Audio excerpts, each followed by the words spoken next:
When it comes to treating deep wounds, people are actually looking under the sea for some high-tech healing.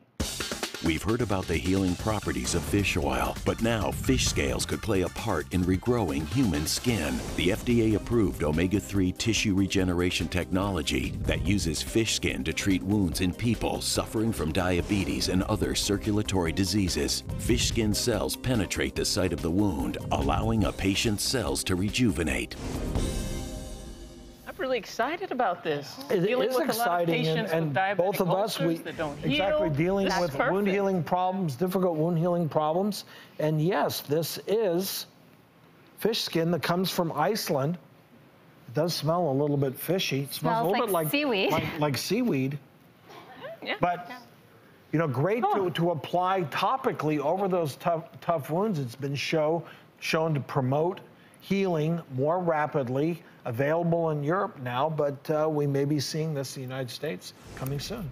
Yeah, it's actually sort of like a scaffolding that acts there when you don't have enough of your own tissue coming in to heal a wound that's been there for a very long time. It allows the blood vessels and the cells to kind of come across and seal the wound. I'm glad that we finally talked about something good coming from the water. Yeah. I love it. The fish come to the rescue.